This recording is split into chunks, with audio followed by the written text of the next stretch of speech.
We've had some very bad heat domes recently, and I just wanted to go through a few of the common mistakes made when looking after your garden in the summer. This is mainly things to do with the plant care during the summer when it becomes exceedingly hot.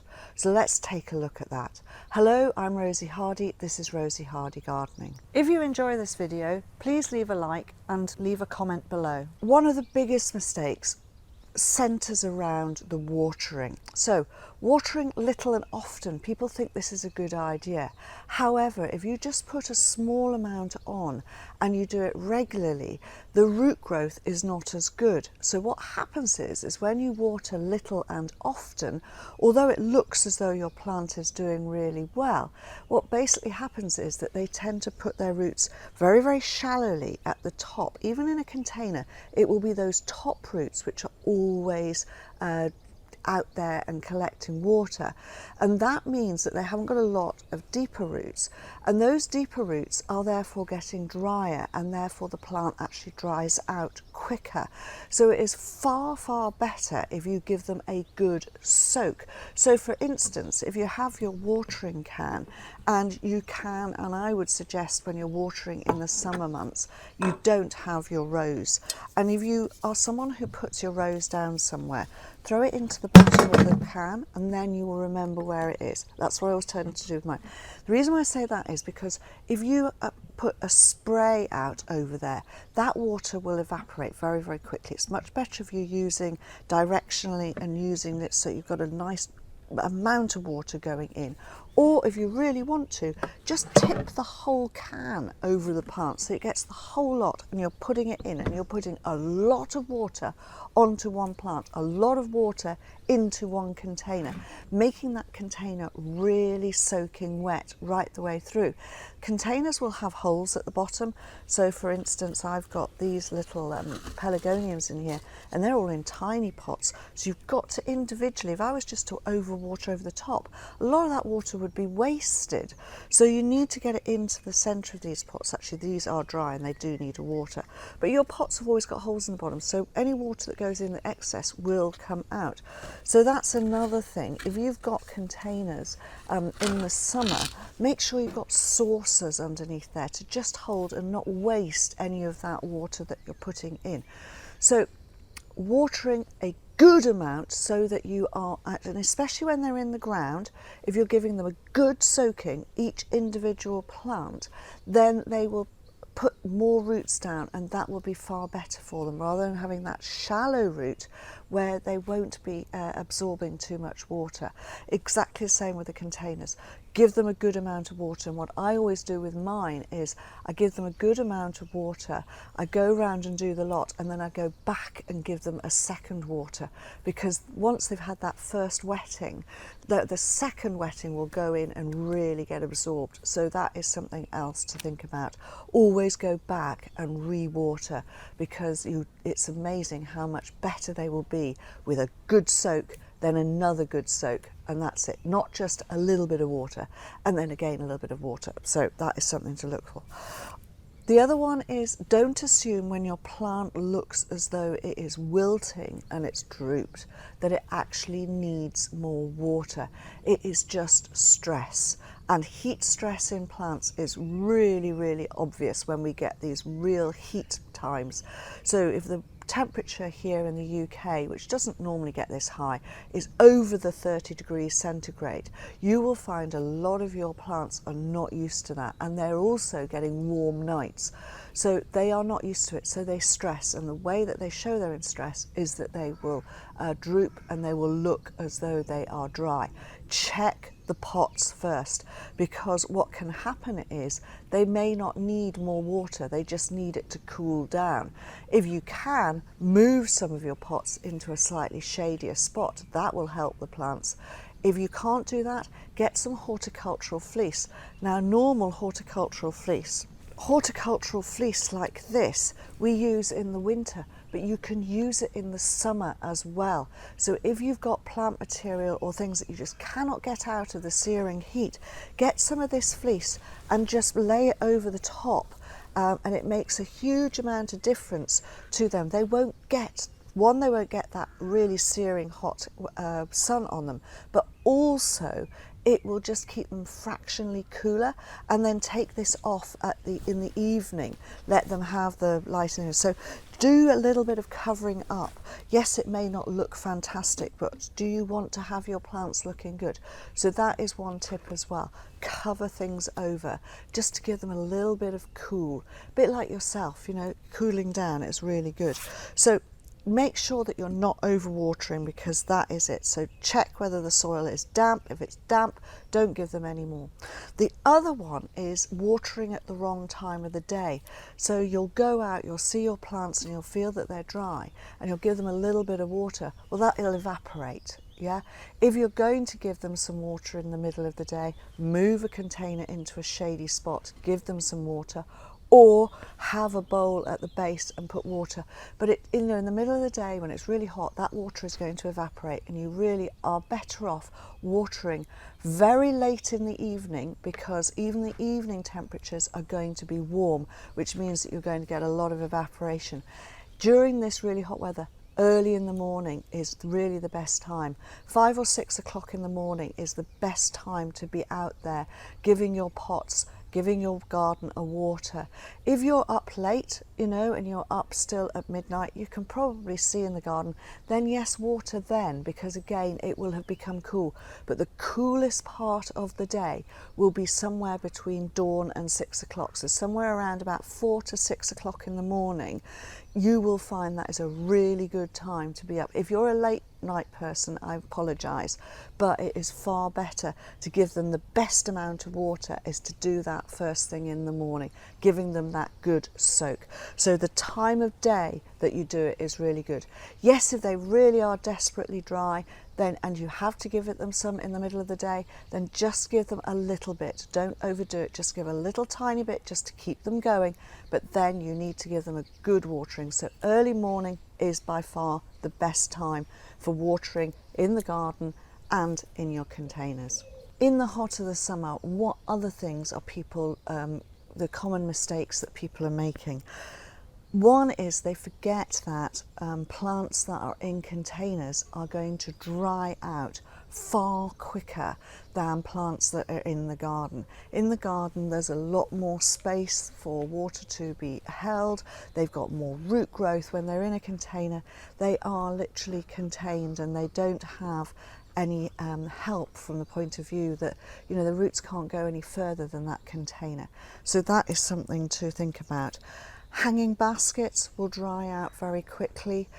Always remember and try to remember to put something at the bottom of your hanging basket so that it doesn't drain straight through, so that you've got some sort of water retention. Wool liners in hanging baskets, moss liners are brilliant, but something that's a little bit more solid in the bottom. If you've got some old plastic pot bases, put those in the bottom, put the liner in, put those in the bottom. Just a little bit of a dish, an old plate, something like that, or a saucer, just in the bottom, just to give a little bit of a reservoir in the bottom of your hanging baskets is a good idea.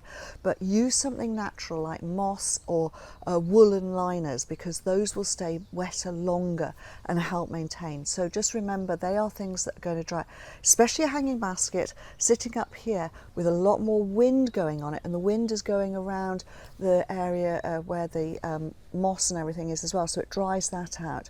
Plant it directly into terracotta containers, they will dry out. You need to remember to give the terracotta a little bit of a water on the outside as well as watering the plants. So you need to check these things regularly, and checking them by either lifting them up and seeing how light they are, or putting your finger down to find out. It's not just the surface, you need to check further down. You can get these wonderful little water meters, they are great, so you can put those in there as well. And also using things to help you, aid you with the watering. If you've just got one container and you've got you can put bottles in.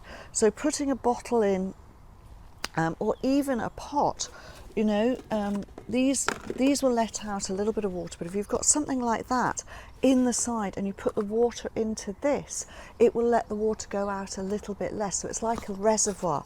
So if you've got something that is a reservoir in the side of here, that will help as well with the amount, because what you can do with an old bottle is you can put the top on, put a small hole in it and then just put it in there. That's very good for if you're going away for a couple of days and you haven't got anyone to help you with the watering, because the water will just seep through into it's not the best, but it will help.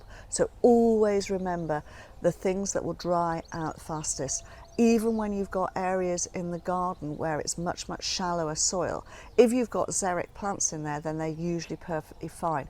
But that is, just remember, pots and containers and hanging baskets will dry out quicker than anything else. Have you taken a look at my Straightforward Gardening Club? If not, why not do so? It's there for you, and it is a membership club that you will get a lot of information from. You get 4 videos or 1 video every week. All of this is exclusive to the club. You won't get to see these videos anywhere else. And you also get live Q&A with me once a month. Do take a look. Something else that is really not a good idea in the heat wave is planting. Yeah, so planting new plants out in hot weather is just not a good idea. Now, I know a lot of people love going and buying their small plants and getting them and thinking, great, we'll put them in.